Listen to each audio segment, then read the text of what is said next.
I've been procrastinating about making this film for a couple of days now. And the reason for that is I've got to try and organise a series of what I consider to be fairly abstract processes in my own head. I've got to try and, is it linguify, is that a word? Or just put into words to explain that process being creating a piece of music to brief, in particular when that brief is a pitch. Something that will probably come across by the end of this film is a lot of what I do, a lot of what I base my process on is learned through experience. It's not something that can be taught. And that's what we're trying to do here at Crow Hill, is not necessarily impart onto you the theory of music or production, but more provide you with examples and opportunities to experience a real life scenario for yourselves. We've got this series of free instruments called vaults, and we launched one called Bridge Guitar and Set a Brief. And the reason I've been inspired to make this video is it struck me that people, whether they knew it or not, were struggling to hit the brief. Because I'm a fairly experienced, fairly kind of mid-range successful composer of film, television, computer games, but also back in the day commercials, which was a very kind of pitch heavy enterprise. You'd be doing more pitches than you were actual commissions. It's quite easy to take for granted stuff that you've got under your nails over nearly 30 years of doing this professionally. So I thought I'd take you through my process of hitting brief. And when I say my process, I underline that. This is simply, I didn't go to music college. I don't read music very well. I don't really grasp music theory. So that's why it's become quite an abstract sense of, yeah, that's me hitting brief, as opposed to, yeah, that's me hitting my ego.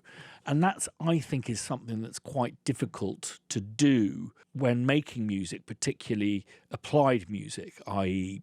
music that's used for something and is commissioned to fulfill a certain purpose. To shut out the ego and go, well, yeah, that's really cool. What I've done there is really clever, or I find it really stimulating musically, but it's off brief. In those circumstances, just shove it in a filing drawer and keep it for later, for when you are struggling for inspiration. So this is the brief. So the year is 2001, and Thomas Newman's seminal theme tune to the HBO TV series 6 Feet Under sets off a TV trope that has haunted us to this day. We were already being stalked by his Arvo Part-esque piano track from American Beauty, but this trope would prove impossible to bury, that trope being the impossible for an orchestra to play pizzicato's string score. Find any daytime reality TV show of this era and beyond. That moment of uncertainty, the moment when the proprietor of the restaurant establishment goes behind Gordon Ramsay's back, the scheming, the bitching, the fumbling, the snitching, roll out the pizzicato strings, and it's all Thomas Newman's fault. So this is a bit of context that we're providing. Often you will get that in a brief pitch. And the reason why I talk about pitch scenario is what you're working on is a cold brief. And by that I mean just something that is written down. You don't know the person you're writing this for, the director or the team that you're writing it for. So there aren't those contextual cues that you can get. Say if you've become friends with the director and you kind of know what stimulates them, what playlists they listen to, etc., etc. So here's the challenge. We would like you to use the bridge guitar to recreate that classic noughties pizzicato underscore style, but to take it somewhere new, a fresh approach to the pluck. I mean, what's good about this brief is there's a lot of specificity in there. We're looking for 30-60 seconds of daytime reality TV underscore using bridge guitar alone or in combination with pizzicato strings if you like. It is admittedly a short brief, but one with a lot of cues to go on. Music is difficult because it's using what is quite an abstract form, changes in air pressure, to tell a story, to provide an emotion, to give people empathy or enhance it, to hype something, or to provide a counterpoint to what you're seeing. Other art forms, theatre, cinema, sculpture or painting, by and large has a subject matter. And there's always the surrealists and the abstract artists within those fields ever since the 20th century. But really what people have to work on is a subject. And the thing that I always try to do, whether it be working on a brief or a pitch, or indeed working on initial ideas for a new project, is to create a subject. And by that, I mean a set of restrictions. I'm going to paint a picture of this pine cone. I won't need any pink paint. It'll be all sorts of hues of brown that I need. Some finer brushes because there's some detail in there and some patina. And maybe I'll need to put it in a setting or a background that provides it with a higher sense of contrast so you can see the form factor. That is the subject, how I'm going to attack it. And I think that that's what you need to do with music, and not just the composition, but the arrangement and the production, is restrict yourself away from the infinite choices that you have. I mean, composition is literally infinite, but where we're at now with sounds and plugins and different techniques we can use, we have total freedom, which for many of us provides us with a debilitating choice paralysis. What's great about this brief is they want us to use bridge guitar and in conjunction with pizzicato strings, but nothing else. So from a color palette, it's just, brown.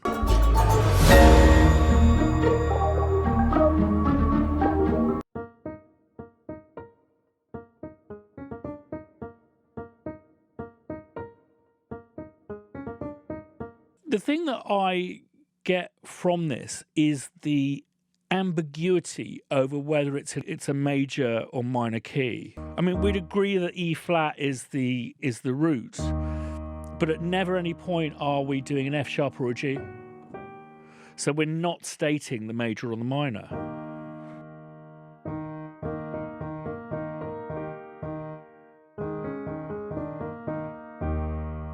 And then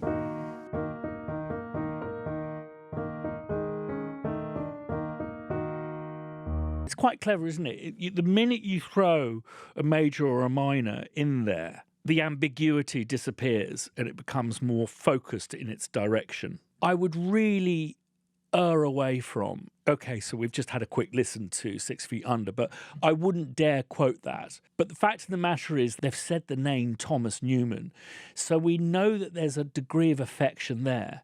So what I tend to do when a name is mentioned of an artist or a composer is to have a listen to a little bit of the body of their work and then listen to what has influenced them and find that kind of degree of separation to root myself back in on something that's new and fresh but has a bit of that influence. I'm going to create a subject, which the brief is already doing for me, and show you how I work this up while I'm making the decisions that I'm making, how I prepare it, package it and send it off. But also I think it's very important to remember when you're pitching is you're not asking for a job. You're not trying to get a job. You're trying to offer a service. So where I'm concerned, I always try and put a bit of something that I can offer, something that I can offer up. And maybe it's not that kind of my sound, or certainly not a what I think they mean is. By putting your personality into it, I think that you're going, this is my offering based on the brief that you gave me. And that for me is the way to begin a relationship. It's not to quiz them on, please don't bring them up and go, when you mean this, do you mean that? I'm surprised at the number of people who go, I don't have access to those kinds of references. And it's just like, go online and find them. We mentioned Thomas Newman. We mentioned the name of a TV show. We mentioned a Gordon Ramsay reality TV show. There's an absolute font of research that you can do in that. Just getting back to that idea of building a relationship is you feed this into the machine that is me, and this is what my machine spits out. Do you want to use this machine? Because this is how I create, and this is what I offer up alongside a couple of other key touch points, which I will touch upon here. Thomas Newman, think before he became American Beauty 6 Feet Under Thomas Newman, he did a score called Meet Joe Black. And what's extraordinary about this one is this is a case, correct me if I'm wrong, Thomas, this is a case where I think something has been temped with something else. But I think from this to me, and this is maybe just purely my imagination, I think this score was like a seam that was opened in Thomas Newman's creative style and created his kind of sound, which is very ambiguous use of modes and scales with dissonance and unusual notes. I guess in some cases bitonality, so bottoms in one key, tops in another key, to create what I consider to be some of the most beguiling scores of the late 20th century, not least with his score for Finding Nemo, which has one of the most beautifully understated logo reveals of that I think I've ever seen, possibly alongside Hans Zimmer's score for Gladiator. That when that big word takes over the screen, it's so cheeky what he does there. So the thing that I think Meet Joe Black was temped with was a piece by Arvo Pärt called Fratres. And in fact, I hear a lot of those kind of slightly Eastern European colorations in Thomas Newman's work, Goretzky, Ligeti, and Arvo Pärt, and he's an enigmatic figure because his creative output is pretty much split into two different eras. The shit era, where he was another kind of also-ran avant-garde atonal composer, and this period where he hit this seam, and I believe it's called tinnitabulum. Excuse me if I pronounced that wrong. It's a system, it's a harmonic system or philosophy, and I don't really understand how it works. But for me, what is always there is an ambiguity and a beautifulness in the uncertainty. And a lot of that, I think, is to do with the unusual use or not of the third note in whatever scale they're working in. I think what I'm going to do is I'm just going to start in C.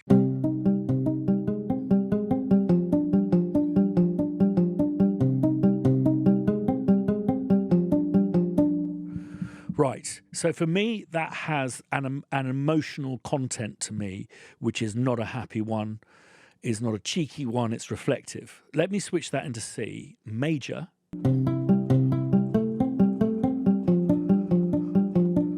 And that switches it into a much happier, joyous kind of vibe to create a piece of music that can be used for a number of different scenes and scenarios for like daytime reality TV.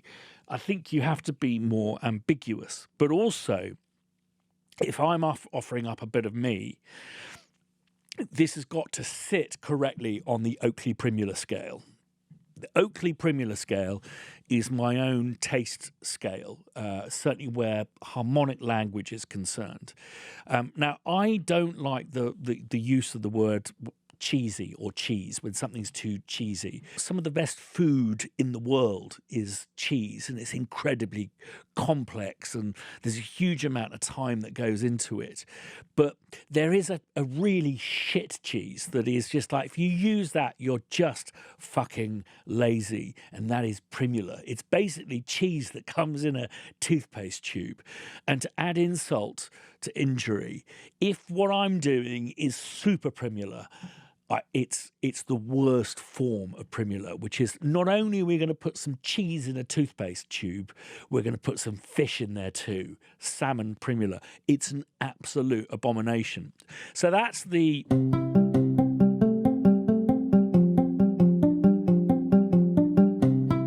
That's Primula. This is...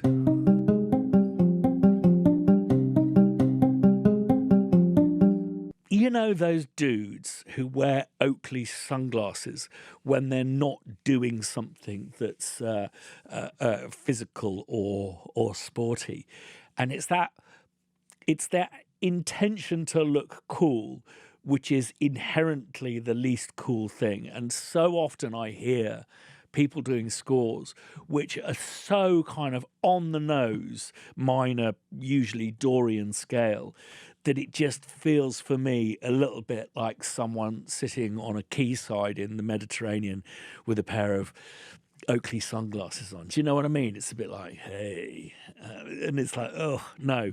So Oakley on one side, Primula on the other. Oakley, Primula.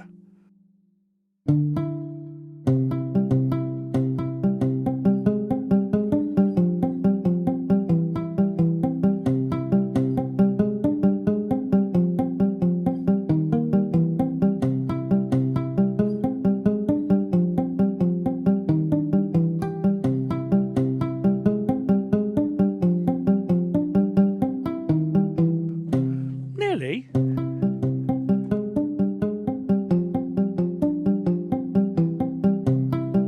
It's kind of good. I think what was interesting with the 6 feet under is that it relied less on the old root as well. I'm just wondering.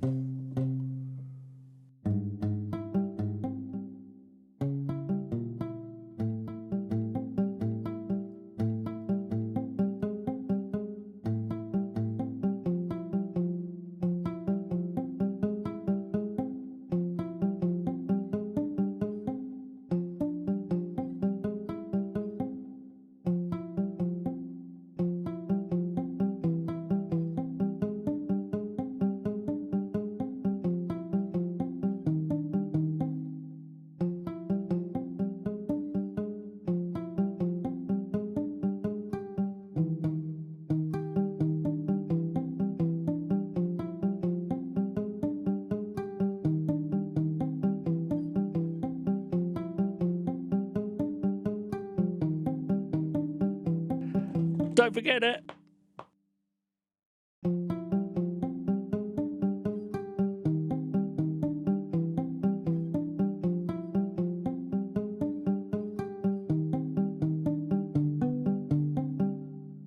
Still, that note, if you're thinking about someone being a bit cheeky or someone making an effort, there's something too reflective. So I'm wondering if we just need to get rid of that E.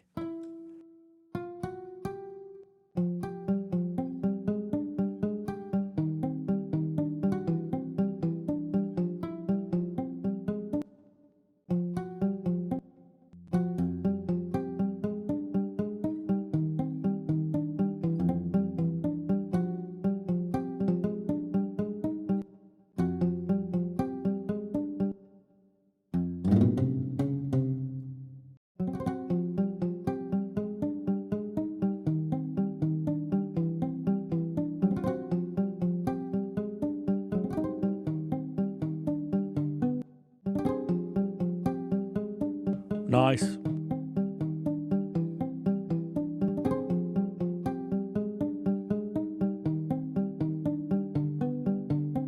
Quantize.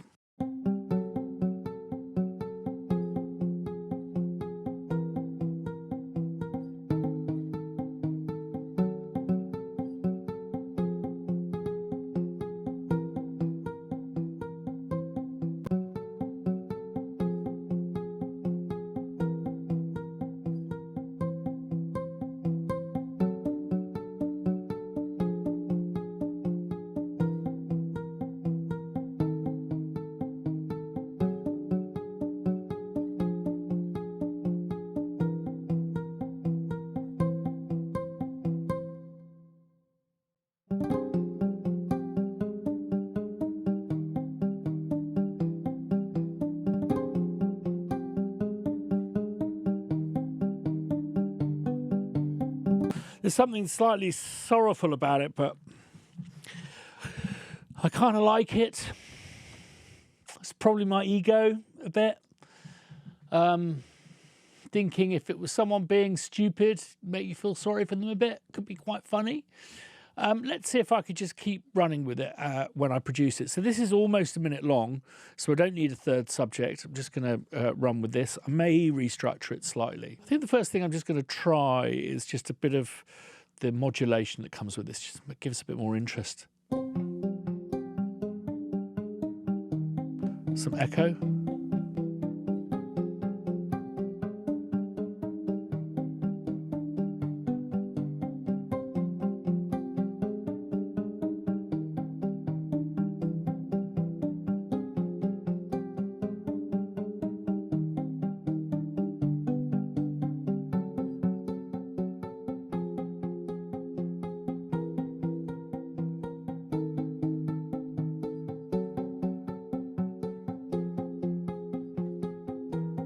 It kind of upsets the pattern I've...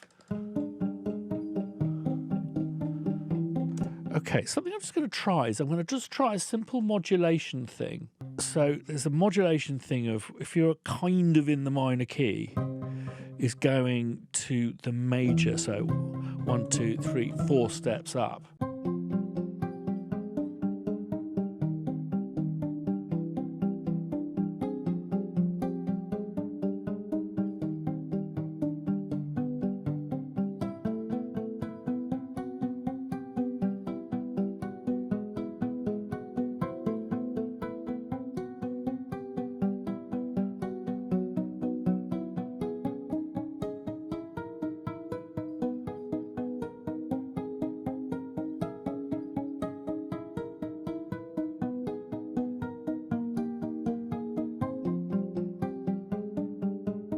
No, it's forming too much of a narrative. Let's just try my favourite, which is up a minor third. So we'll go up and return. And then if that doesn't work, we just need a new second subject.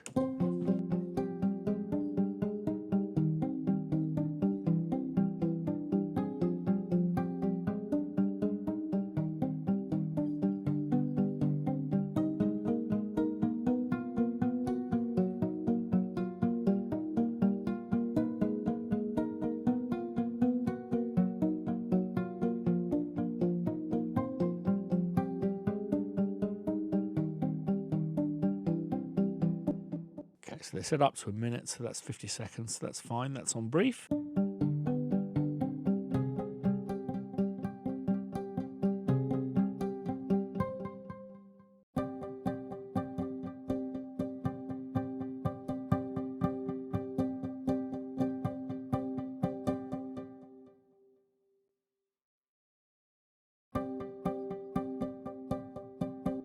I'm going to try and basically create a little kind of loopy sample. Let us do a tape delay and let it get completely out of control.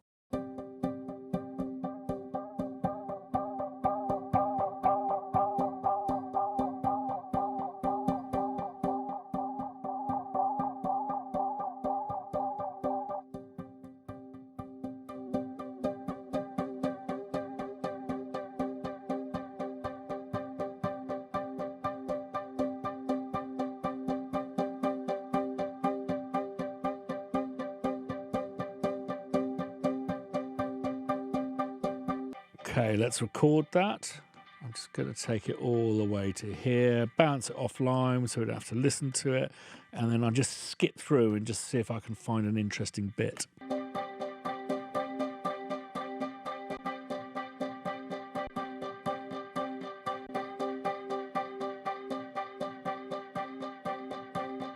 Okay, let's see what we can do with this. Convert this to a new bit of audio. Just want to hear what it sounds like reversed. What I'm going to do is I'm going to use the front ways attack.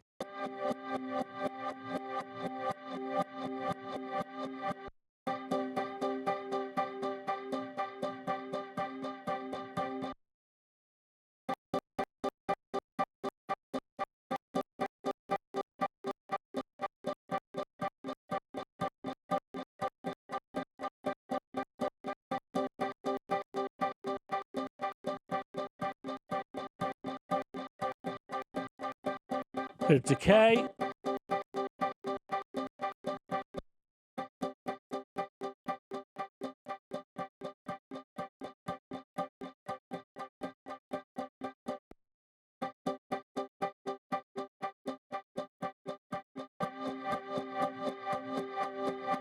Okay, so I'm going to send these into a bus 2, and just so that we can hear it, this needs to come out of bus 1. Is I'm also going to send that into bus 3, but we're not going to have anything coming out of it. So I'm going to mute that, and I'm going to create a massive compressor for this, but reference the forward attacking one for the actual compression. So this is side chaining.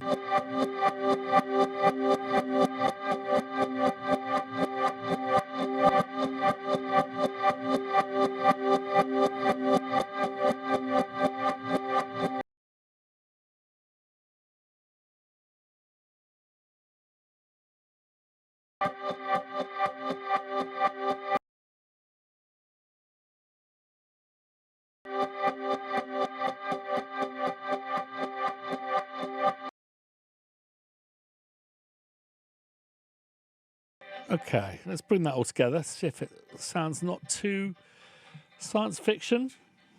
And let's take that off, don't need that anymore.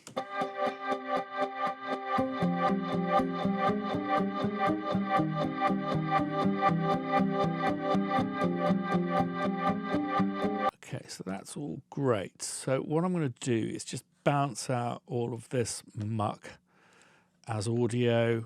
Love to commit. Uncompressed, add to project. And then what I'll be able to do is just tune up the transposition here. The easiest way for me to do that is just to give its own channel up 300 cents. Effect blend 100%.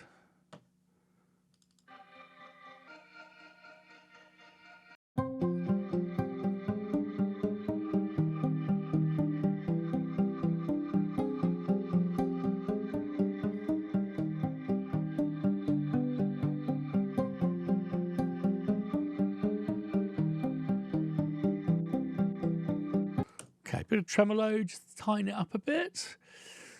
But I don't think this is right. I don't think I'm hitting brief.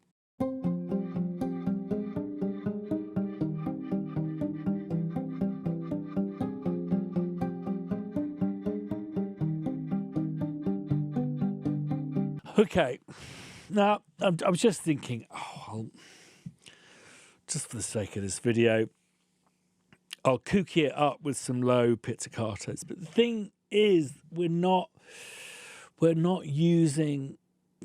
representing the bridge guitar for what has been asked of us, which is to replace plinkety plonk pizzicato music using this sound suitable for daytime. This to me sounds like an evening documentary. This to me is nudging firmly along into the realm of Oakley. I think something that's quite useful to do where creativity is concerned is to decide to stop. The minute you just decide to stop, just try one last thing, but say, in 2 minutes, I'm going to go for my lunch. Something that I think is going to be quite useful is this little loop effect. And so often with creative seams, you will start with a kind of some source material that will inspire you to do some production or to do this, that, and the other. And you'll find that the source material is weak or wrong or off brief. But what it has done, it has nurtured the creative flow to create this loop, which I think is quite cool.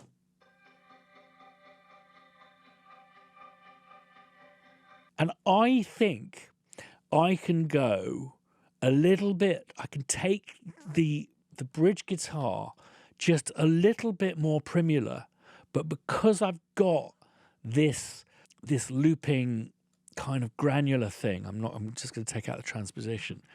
I think that it actually might work.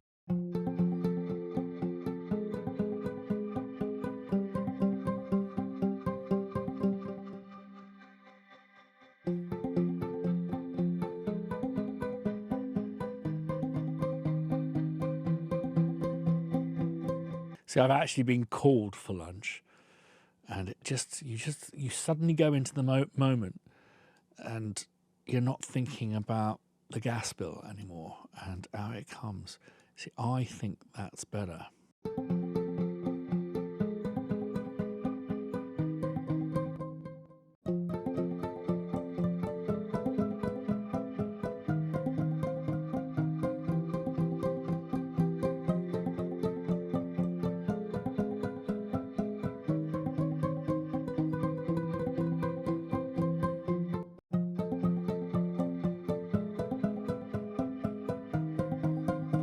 So my instant response to this is too busy. Now we've got these repeated things.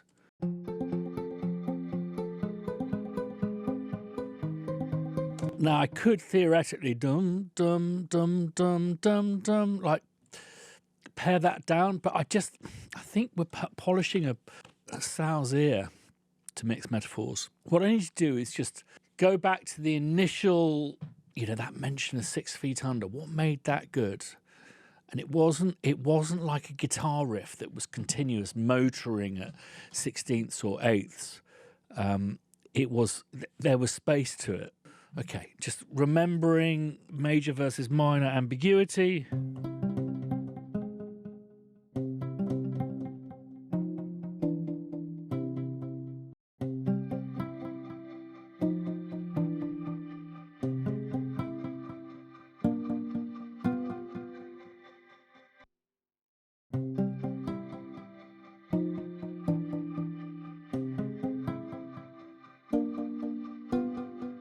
I'm going to see if I can create a low pizzicato with this waltz thing. Huge amount of delay on this because of the...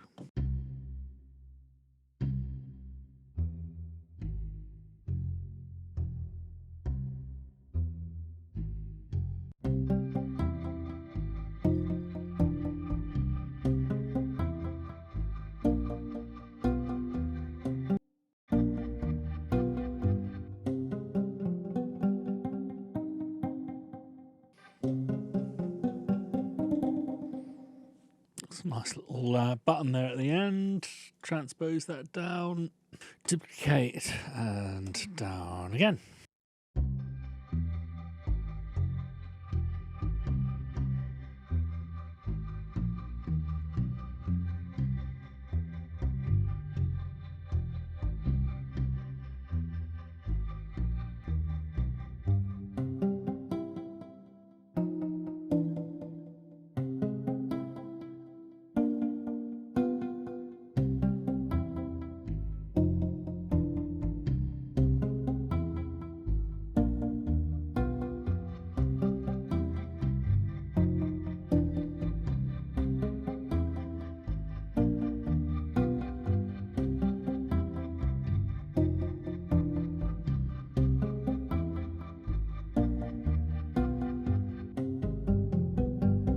Right, so I've got that slightly uneasy sense of I've not put enough effort in, it's not complex enough, it's getting towards the primula a little bit. I don't know. You suddenly realise how clever Thomas Newman is, really. That weird ambiguity of not stating the thirds, and doing stuff that to me anyway kind of ushers back the spirit of tinnitabulum of Opet. But also it could be a feeling of I may have hit the brief exactly how they like. If they don't like it, they don't want what I can give them. But if they do, even if this is a fictitious commission, I reckon I'd enjoy it. Something playful, a bit malevolent about it. Anyway, so what's the next step? Well, a bit of a mastering job just to make it nice and loud. What I will do is create stems of the different elements so they can break that apart if they want. everything clearly labelled, every title having my name and the name or probably code name of the project in the title. What I usually do before NDAs are signed, before contracts are signed, is only send MP3s and make sure, honestly, I cannot stress this enough, make sure you fill in your kind of metadata information. These things just live on editors' drives, they live on local drives, in edit suites. The number of times I've had friends tell me of a piece of music that someone just found and they received a commission. So, you know, it's fine if your stuff is out there and it's searchable or what's it called, Scooby-Dooable. But if this is part of like a pitching and development process, it won't be. So it's really important just to make sure your name's in the title. But if the editor or facility manager or whomever decides to retitle that file by putting it into a bin and whatever, like a, you know, editing bin, not a bin, and it's not on stuff like SoundCloud or Spotify, you've got to have some info in there, maybe your website details, etc., etc. And therein lies an advantage to MP3s because it's quite easy to get that metadata into MP3s. It's interesting. Sometimes what I'll do is do like full mix and then stems in a separate folder. People's perception of these things isn't great. So if you'd kind of like to hedge your bets and go, okay, well, this is the full mix, but you never know, they might just like that little kind of droney granular thing that I did. Just make sure you number them so you define which order they listen to them in. But, you know, honestly, people will be listening on their phones, on their laptops. I mean, a while back, that kind of behaviour would be considered the absolute worst of you know, poor taste.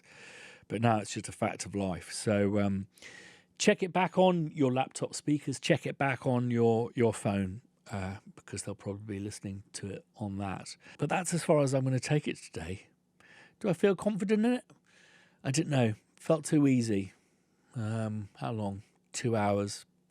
It's kind of about right for a cold pitch, maybe a bit longer. It all depends on what you're pitching for, I guess, and the investment you're going to put in. Yeah, I hope this has been of help. If you have any questions or comments, put them in the video description down below. If not, do join us next time by subscribing and dinging that bell. I'll see you again very soon. Bye-bye.